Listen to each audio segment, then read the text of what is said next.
So, what is a sports anime if we don't have the first official match? So, in this week's episode of Futsal Boys, episode 2, we were introduced to the first opposing team that Kyo High School will be facing.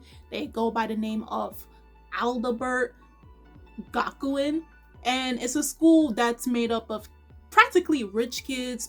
Their families are politicians, businessmen, police, all of that sort.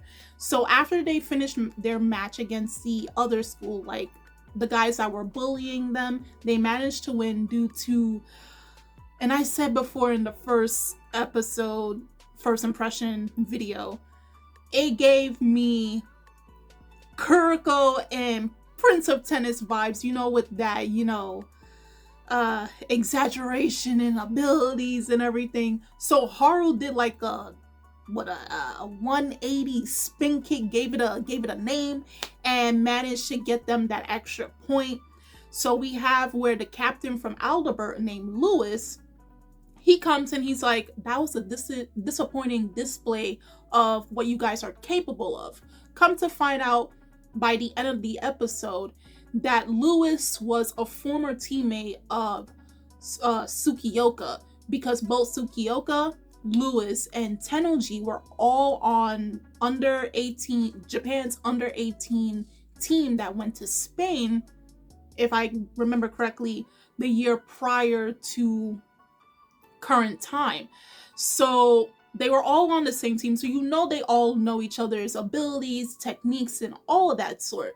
So of course it's going to be awkward now at this point where they go back to their separate schools after the tournament, being in Spain together, and now they're going to be facing against each other as opponents eventually for the tournament called Futsal Cup, which is a national futsal tournament for all high schoolers. Eventually, there is number 1. And given the fact that this series is not going to be like 24, 25 episodes, so of course they're going to reach the tournament a lot more faster. Or like I said in the first video, this may lead into the mobile game version, so they may leave us on a cliffhanger. So like I said, Lewis said that was a disappointing display of what you're capable of, and so like you got to show me more when it comes to futsal, because the Futsal Cup starts, because the school year just started in April, so that means in the following month, May, that's when that tournament starts for all high schoolers, at least those in futsal clubs. So they're practicing, and throughout the episode, and we've been noticing it since the first episode, Sakaki, he's your typical loner in the sports anime world, right? He's the genius, the prodigy. He can't be touched and he can't work with the team. Now, they kind of explain saying that the reason why he couldn't work with his previous team in middle school is basically nobody can catch up to this guy. This guy is basically the Aomine of soccer, except a little less cockier, a little less arrogant, a little less cockier. He's more closer to terms of like Kageyama. I don't want to always compare characters, but that's just the way I'm seeing it. And that was basically it, right? This is the guy that was so good at basically soccer that none of his teammates wanted to cooperate with him, to the point now when it came to his last year in middle school, like the second half of his last year of middle school, he wasn't able to play in any of the games. They said, no, sit out, because you don't cooperate with your teammates, you don't pass to them, you're basically a loner and you're selfish. And I'm guessing it's stemming from like I said, okay, I don't want to compare, but think of like Aomine, right? Remember Aomine from Kuroko no Basket, where he kept getting better and better, kept getting good, right? He was excelling at what he does best, to the point where everybody felt like they couldn't catch up.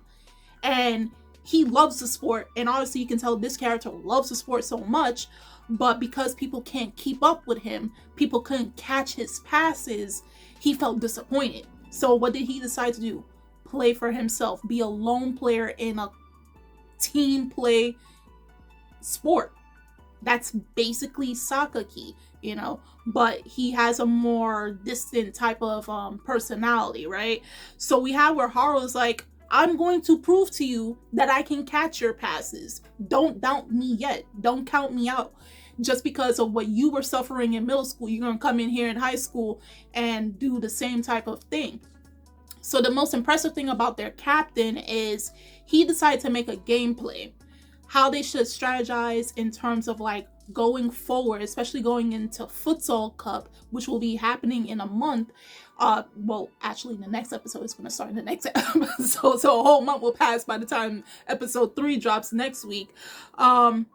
He decided to change up the players, their positions. So of course, he gave Haru the position of, I don't even know their positions all that well, because they use terms that I've never heard of.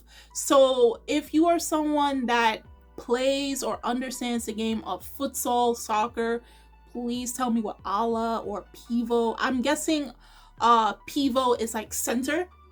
I'm guessing it is, right? So both he and I forgot his name really quickly, but I'm just gonna let it pass by. They play pivot. Haru and his other teammate play pivot, but Tsukioka decided to change Sakaki's position, which was originally pivot, or I would say center, to play caller. So the best example I can give is think of Kuroko or Akashi, right? They were both point guards. So they make the calls of what their teammates do. It's kind of like a captain, but the captain brings everyone together.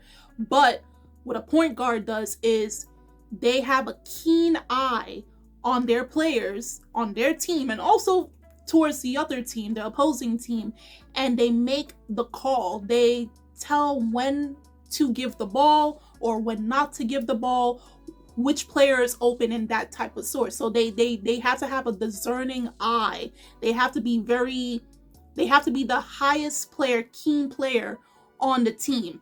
So Tsukioka saw that by Sakaki's type of play, because knowing that he is more of a loner, he tried to change it where now he is forced to now become a team player, because again, this is a team sport. This is a bunch of people coming together to play this particular sport. So you can't have someone who wants to play by themselves playing with a team. So he put him in probably the position that's opposite of his style of play, but it will force him to work with his teammates. So I thought that was very smart on Tsukioka's side. So after that, it was just like the team is practicing and everything, but it was more so focusing on Sakaki and just getting a better understanding of his character and why he acts the way he acts. And so now they're setting up for next episode, because next episode is the start of Futsal Cup, and their first opponent is Aldebert, which from the way they're setting them up, they're a pretty good team. They're probably second best after Okazan, because from the opening it seems like there's going to be 5 or 6 teams. So I don't know if Kyo is going to be able to beat Aldebert's team come next episode, or if it'll end in a tie, or they'll lose. I don't know, because this is like the first round that's going to happen. And then obviously we're going to have other teams that are going to be introduced, and the one who's going to be left off by the very end is the strongest team, Okazan. So guys, do tell me on how you felt about this week's episode of Futsal Boys, episode 2. What were some parts that you liked about it? Were your judgment about Sakaki correct in terms of like he needs more team play? He needs to kind of humble himself. What do you think about his dynamics, especially with Haru? Do tell me if, again, like I asked in the previous video, when the game does launch, do you plan to play it? And if you do, tell me how it is, because I know I'm not going to be able to play it on mobile device unless I find some way through VPN or something like that. And the links are in the description box, guys. And if you like my video, please do subscribe. It will be greatly appreciated. And also drop a like as well. And I'm Kimmy-chan of Anime Legends. And I will see you guys later. Bye!